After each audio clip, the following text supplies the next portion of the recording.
હારીજમાં પાણી ન મળતા મહિલાઓએ પાલિકામાં સૂત્રોચ્ચાર કરી રોષ વ્યક્ત કર્યો। હારીજના આંબેડકર વર્ષમાં છેલ્લા 1 વર્ષથી પાણીની પારાયણ મહિલાઓ ત્રસ્ત। પાણી ન મળતા સ્વખર્ચે વેચાતું પાણી લેવાની નોબત।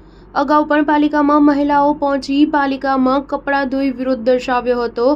હારીજ આંબેડકર વાસ કન્યા શાળા પાસેની મહિલાઓ પાણી નહીં મળતા પાલિકા પહોંચી નગરપાલિકા હાય હાયના નારા લગાવ્યા હતા। આંબેડકર વાસમાં પાણી નહીં મળતા નગરપાલિકામાં મચાવ્યો હોબાળો। મહિલાઓ પાલિકાની કચેરીએ પહોંચતા પાલિકાના સત્તા અધિકારીઓની ગેરહાજરી જોવા મળી, ત્યારે મહિલાઓને લોલીપોપ આપી સોમવારથી રેગ્યુલર પાણી આવી જશે તેવું નગરપાલિકાના કર્મચારી દ્વારા રેગ્યુલર પાણી આપવામાં આવશે તેવો દિલાસો આપી પરત મોકલી દેવામાં આવ્યા હતા। પાલિકાના પ્રમુખ, ઉપપ્રમુખની અને ચીફ ઓફિસરની ચેમ્બરો પણ ખાલી જોવા મળી। છેલ્લા 1 વર્ષથી આ વિસ્તારોમાં પાણી ન આવતું હોવાની મહિલાઓની ઉગ્ર રજૂઆત પણ સાંભળનારું કોઈ ન જોવા મળ્યું। શહેરના મિનરલ વોટર પ્લાન્ટ કોના કોન્ટ્રાક્ટથી ચાલતા વોટર પ્લાન્ટમાં રોજનું હજારો રૂપિયાનું પાણીનું વેચાણ થાય છે, ત્યારે શહેરના આંબેડકર નગરની મહિલાઓની ખારું પાણી પણ ન મળતું વોટર પ્લાન્ટને કયું કનેક્શન છે તેની પણ તપાસ થાય તેવી લોક માંગ ઉઠવા પામી છે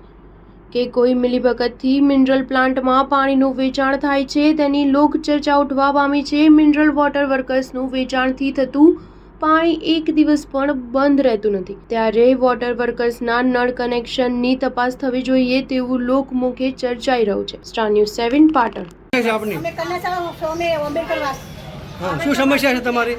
ત્યાં પાણી અમારે વર્ષથી નહીં આવતું। કેટલા સમયથી? 1 વર્ષ થઈ ગયું। એટલે તમે રજૂઆત કરી અગાઉ નગરપાલિકામાં? અમે 3-4 વખત આવ્યા અહીંયા। તો શું કહેવા માંગે? મોદી સરકાર સારી છે પણ આ નગરપાલિકાનો વહીવટ સારો નથી। અમારી કોઈ અરજી વાપરતું નહીં। ભેદભાવ રાખે અમારા દલિત સમાજમાં, એટલે અમારા બધા પાણી આપે, અમારે પાણી આપતું નહીં। હાલ તમે શું કેવી રીતે પાણી વ્યવસ્થા કરી છે? તમે હાલ શું કરો છો? ટેન્કર મંગાવો છો?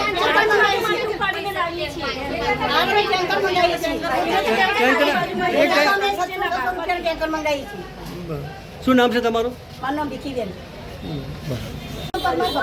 કયા વિસ્તારમાં તમે આવો છો? શું સમસ્યા છે તમારી? અમારા પાણીનો પ્રશ્ન હલ કરવાનો છે, પણ પાણીનો પ્રશ્ન હારીજ નગરપાલિકા 1 વર્ષથી અમે આવીએ છીએ પણ કોઈ અમારો પ્રશ્ન વાપરતું નથી। કોઈ ઓફિસમાં કોઈ અધિકારી હાજર હોતા જ નથી। અમે આવીએ છીએ, અમે ફોન કરીએ છીએ, કોઈ અમારી દલીલ વાપરતું નથી। અમે દલિત ધારીને અમારી કોઈ પ્રશ્ન લેતા નહીં। તમે અમારી રજૂઆત પણ કોઈ કરતા નહીં। લેખિત રજૂઆત તમે કરી? લેખિત અમે 10 મહિના રજૂઆત કરી પણ કોઈ પ્રશ્નનો હલ થતો નહીં અમારો। કોને રજૂઆત કરી? અમે ચીફ ઓફિસરને કીધું, મામલતદાર સુધી ગયા, પછી પ્રમુખ સાહેબને વાત કરી, અહીંયા સાહેબને વાત કરી, પણ કોઈ અમારો પ્રશ્ન 2 દિવસ આજ સુધી 1 વર્ષથી 2 દિવસ અમારા એ લોકોના પૂરા થયા નથી। પણ આ પંચાયત અમારું કોઈ અમારે રૂપિયા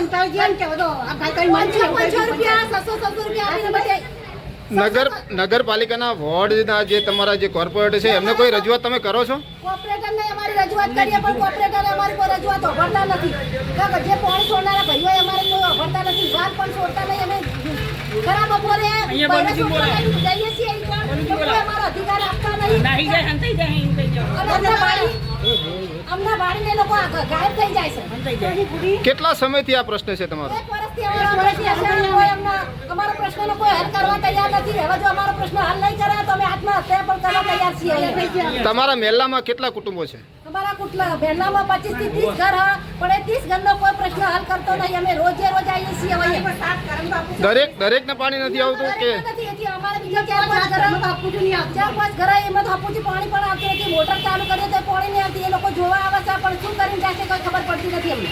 અમુક ટાઈમે વાર છોડે તો પૂરા આવે